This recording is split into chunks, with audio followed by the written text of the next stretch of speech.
అందరికీ నమస్కారం. ఇవాళ మనతో పాటు ప్రముఖ ఆధ్యాత్మికవేత్త, ఆస్ట్రాలజర్ ముల్లపూడి సత్యనారాయణమూర్తి గారు ఉన్నారు. గురుగారితో మాట్లాడదాం. గురుగారు నమస్కారం. నమస్కారం మణికంఠ గారు. గురుగారు, మన కుంభమేళా మొదలవబోతుంది ఇంకా కొద్ది రోజుల్లోనే. సో ఇక్కడికి నాగసాధువులు కావచ్చు, వీళ్ళందరూ కూడా సాధారణంగా ఎక్కువ శాతం కనిపించరు. కానీ కుంభమేళాలో ఈ నాగసాధువులు, అఘోరాలు వీళ్ళందరూ అక్కడ ప్రత్యక్షం అయిపోతారు. అసలు నాగసాధువులు అంటే ఎవరు గురుగారు? అలాగే వీళ్ళు అసలు ఎక్కడి నుంచి వస్తారు ఆ సమయంలో కుంభమేళాకి? ఏ ప్రాంతం నుంచి వస్తారు వీళ్ళు? సాధువు అంటే ఏంటి? అన్నీ వదిలేసిన వాళ్ళు అని అర్థం. నాగ సాధువులు అంటే నాగ అంటే మౌంటైన్ అని అర్థం. హిమాలయ ఉంటారు వీళ్ళు. ఆఖారాస్ అంటాం. అఖాడాలు అంటారు కదా, 17 అఖాడాలు, 24 అఖాడాలు, 13 అఖాడాలు అని ఏవో చెప్తుంటారు. నివసించే ప్లేసులు ఎవరికీ తెలియదు ఎన్ని అఖాడాలో. వీళ్ళు ఏదో క్వాలిఫికేషన్స్ పెట్టినట్టుగా పెడతారనమాట.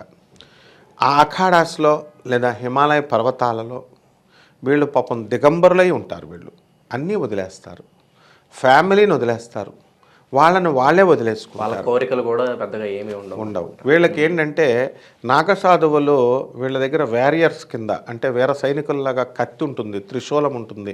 వీళ్ళ దేశం కోసం ఫైట్ చేస్తారు అవసరమైతే.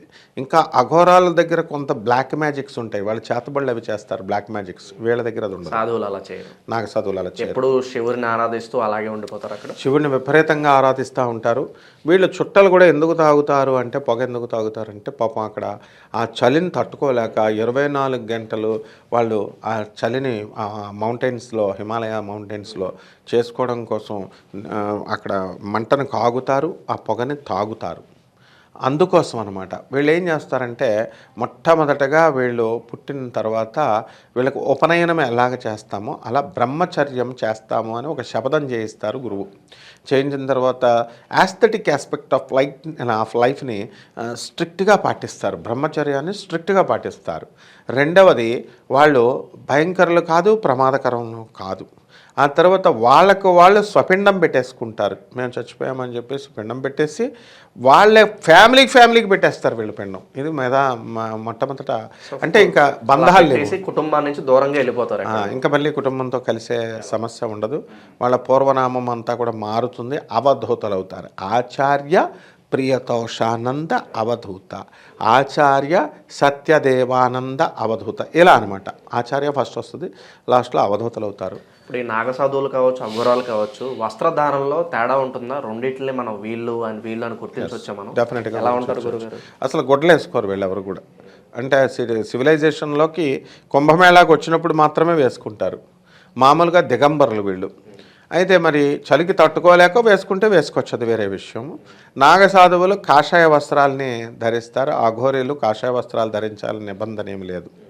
అండ్ వీళ్ళు అసలు డ్రెస్సే లేదు, వీళ్ళకి త్యాగం చేస్తారు. అఘోరీలు కూడా ఏంటంటే ఘోరమైనటువంటి వాళ్ళు కాదు, పాపము తెలియనటువంటి వాళ్ళు, పాపము చేయనటువంటి వాళ్ళు. అంటే సర్వాన్ని శివుడి కోసం త్యాగం చేస్తారు. అండ్ బ్రతికున్న జంతువులను కూడా వీళ్ళు ఎవరో కూడా చంపరు. అంటే ఎండిపోయిన పళ్ళు, పండిపోయిన పళ్ళు క్రింద పడితేనే తీసుకుంటారు. అంతేగాని వాళ్ళ చేత్తో పచ్చి పండును కోయడం కానీ, ఒక ప్రాణిని హింసించడం కానీ, కోళ్ళని మేకల్ని తినడం కానీ ఇవేవి కూడా చేయరు. అయితే అఘోరాల మీద ఒక అపవాదం ఉంది. ఏమిటంటే వాళ్ళు చచ్చిపోయిన మనుషుల శవాలను తినేస్తారని. మనుషుల శవాలు అనేటటువంటివి తినడం అంటే ఎందుకనంటే వాళ్ళ ఉద్దేశంలో శవము కార్కాసెస్ అంటాం, యానిమల్ కార్కాసెస్. వాళ్ళు అక్కడ పడిపోయినటువంటివి అంటే వాళ్ళకి ఈ యొక్క త్యాగం చేస్తారు, వాళ్ళకి సాక్రిఫైస్. అఘోరి అంటేనే సాక్రిఫైస్ అంటే త్యాగము.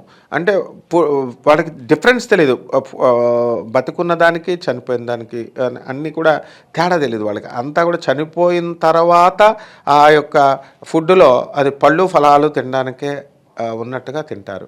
అందుకనే జగద్గురువు అయినటువంటి వీరబ్రహ్మేంద్ర స్వామి వారి యొక్క శిష్యుడు సిద్ధయ్యకి పరీక్ష పెట్టినప్పుడు మిగతా శిష్యులంతా ఆయన్ని అవమానిస్తుంటే, అసూయ పడుతుంటే, ఒక కుక్క, చచ్చిపోయినటువంటి కుక్క మాంసాన్ని తినమని బ్రహ్మంగారు ఇస్తారు. సిద్ధయ్య ఏం చేస్తాడు, తినడానికి వచ్చేస్తాడు. మిగతా శిష్యులు అసహించుకొని వెళ్ళిపోతారు. అప్పుడు గురుదేవుల యొక్క మంత్రోపదేశం వల్ల ఆ చచ్చిపోయినటువంటి ఆ కుక్క మాంసము పళ్ళు కింద తయారవుతాయి. అలాగే నవాబు, ఏ నవాబు? బనగానపల్లి నవాబు, కందయ పాలెం, ఆ కందయ్యపల్లి అని చెప్పేసి ఆ బనగానపల్లి నవాబు వీరబ్రహ్మేంద్ర స్వామి వారి గురించి ఇదే పరీక్ష ఆయనకు కూడా పెడతాడు. అంటే పళ్ళల్లో కుక్క మాంసం, మామూలు మాంసం, మటన్ మాంసం ఖండాలు పెడితే ఆ గుడ్డ వేసేస్తారు. వీరబ్రహ్మేంద్ర స్వామి నవ్వి ఆ గుడ్డ తీస్తేనే నేను తింటానంటారు. ఆ గుడ్డ తీయగానే పువ్వులు కనబడతాయి, అదిరిపోతాడు అమ్మ బాబోయ్ అని. అలా ఈ మహాత్ములంతా కూడా నాగసాధువులు, అఘోరీలు, ఈ సినిమాల్లో చూపించే నాగోరీలు, ఈ సినిమాల్లో నాటకాల్లో చూపించి ఆ యూట్యూబ్లో వచ్చే నాగసాధువులు, అఘోరీలు వాళ్ళని గురించి మనం కంపేర్ చేసుకోకూడదు. ఈ 12 ఏళ్ళకి ఒకసారి మహాకుంభమేళా జరుగుతుంది కదా. ఇప్పుడు సాధారణ ప్రజలు అనుకోండి వెళ్తారు, శివుని దర్శించుకుంటారు, స్నానం చేస్తారు. వీళ్ళు కూడా ఎక్కడున్నా సరే ఆ సమయానికి వచ్చేస్తారా? మరి వచ్చి కేవలం స్నానం మాత్రమే చేస్తారా, లేదంటే ప్రత్యేకంగా అక్కడ ఏమైనా వీళ్ళు యాక్టివిటీస్ ఏమన్నా చేస్తారా? ప్రత్యేకంగా ఏముండవు అక్కడ యాక్టివిటీస్ చేయడానికి. ఇప్పుడు షామియానాలు వేస్తారు అక్కడ. అలహాబాద్ నేను చాలాసార్లు వెళ్ళాను, నేను ప్రయాగ్రాజ్. అక్కడ ఎలా ఉంటుందంటే ఈవెన్ గయ కూడా పిండాలు పెట్టేటప్పుడు పితృపక్షాల్లో టెంట్ వేస్తారు, భజనలు చేస్తారు, పాటలు పాడతారు. వీళ్ళు కూడా పార్టిసిపేట్ చేయొచ్చు, వెళ్ళొచ్చు, బట్టలు వేసుకొని వస్తారు కదా. అక్కడ సత్సంగాలు జరుగుతాయి. రకరకాల స్వామీజీలు మనం దక్షిణ భారతంలో స్వామీజీలు తక్కువ, ఉత్తర భారతం నుంచి అన్ని రకాల స్వామీజీలు వచ్చేస్తారు. వచ్చేసి వాళ్ళు పండాలు పెట్టుకుంటారు, ఎవరి ఆశ్రమం ఎవరి శిష్యులు వాళ్ళు భజనలు కొట్టుకుంటూ ఉంటారు. ఎవరి కాళ్ళు పాడొచ్చు. వీళ్ళు కూడా వీళ్ళకి ఇష్టం ఉంటే వీళ్ళు పార్టిసిపేట్ చేస్తారు. అంతేగాని స్పెషల్గా ఏపీ స్టేటస్లు ఇలాంటివి ఏమి ఉండవు వీళ్ళకి. చక్కగా వచ్చి గుట్టు చప్పుడు కాకుండా నిజమైన భక్తులు వాళ్ళు కూడా మామూలు మనుషులే కాబట్టి అక్కడ ఉండి వాళ్ళు ఎవరికి కొంచెం దూరంగా ఉంటారు. వీళ్ళు అసలు ఎవరితోనూ కూడా మాట్లాడరు.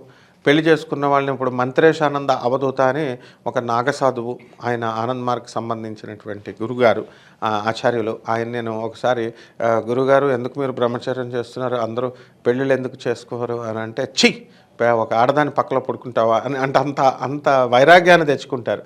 అది ఒక అసహ్యమైనటువంటి ఏహ్య భావన, భగవంతుడి నుంచి దూరం చేసేస్తుంది మాయ అనేటటువంటి భావన వాళ్ళ మైండ్లో ఉండిపోద్ది అనమాట.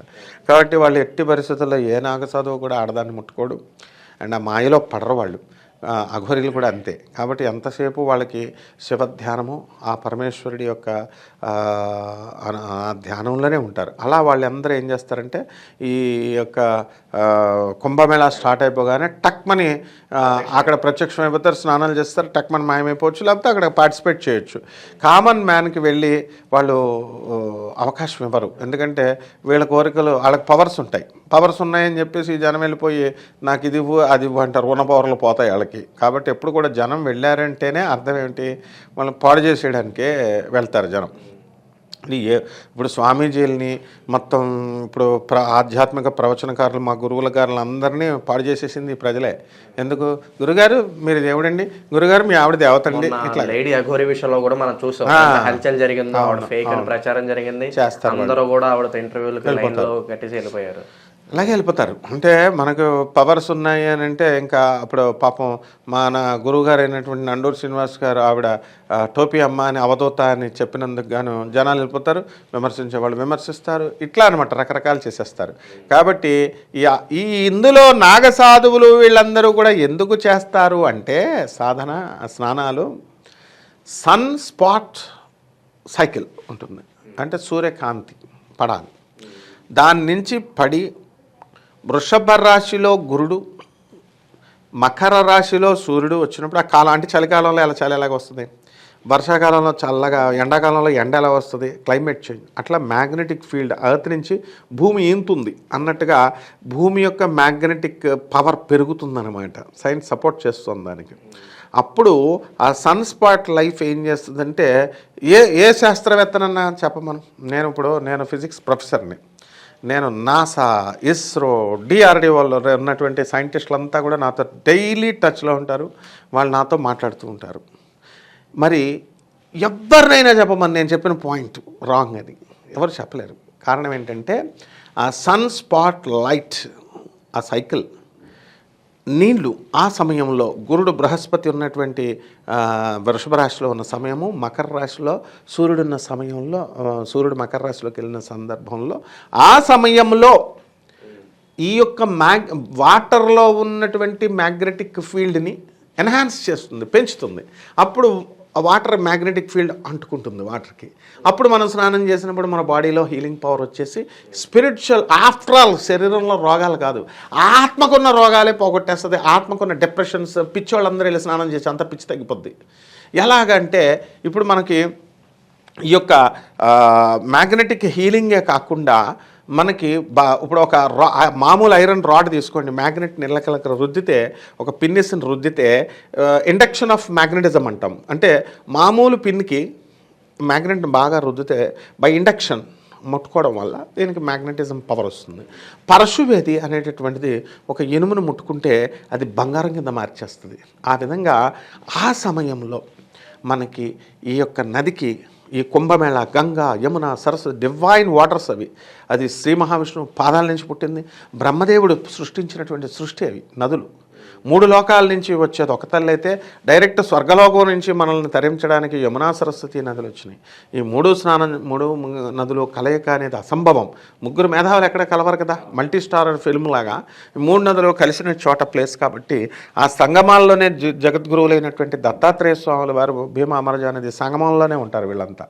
సో ఈ కాలంలో ఎలాగైతే బృహస్పతి మనకి సింహరాశిలో ఉన్నప్పుడు గోదావరికి పుష్కరాలు వస్తాయో, ఆ నదిలో ఆ సమయంలో మనకి సమస్త దేవతలు, 3 దేవతలు వచ్చి ఆ నదిలో స్నానం చేస్తారు. అలాగే మనం ఏమనుకుంటామంటే కేవలం మనమే మానవులమే వెళ్ళి బిల్డప్ ఇస్తాం, మనం స్నానం చేస్తామేమో అని. నాగలోకం నుంచి నాగులు వచ్చేస్తాయి, సిద్ధులు, యక్షులు, గంధర్వులు, కిన్నెర్లు, కింపురుషులు, మానవులు, దేవతలు, రాక్షసులు, వాళ్ళు కూడా ఉద్ధరించబడాలి కదా. అంతేకాదు దత్తాత్రేయ స్వామి, మన గురుదేవులు దత్తాత్రేయ స్వాముల వారు కూడా స్నానం చేస్తారు. మరి వీళ్ళందరినీ ఆ వైబ్రేషన్ వల్ల, ఆ వాటర్ వైబ్రేషన్ వల్ల వస్తుందని ఈ జనం వెళ్తారు. అందువల్ల ఇందులో ప్రమాదాలు లేకుండా నిదానంగా వెళ్ళాలా, స్నానం చేయాలా. వాటర్ మురుగ్గా ఉందని అసహించుకోకూడదు. పరమ పవిత్రమైనది. అందరూ పాసలు పోసేసినా కూడా మనం అలాగంటే భావన మనసుకు రగనివ్వకుండా నీళ్లు మాత్రం తాకండి. హైజీనిక్ కండిషన్స్ మామూలు స్నానం చేసుకుంటే సరిపోతుంది. ఆయన నాగసాధువులు, అఘోరాల గురించి ఎన్నో విశేషాలు మాకు తెలియజేశారు. అందరి మీద ఆ శివుని యొక్క అనుగ్రహం ఉండాలి, అందరూ బాగుండాలని చెప్పి మనస్ఫూర్తిగా కోరుకుందాం గురుగారు. ధన్యవాదాలు. ధన్యవాదాలు.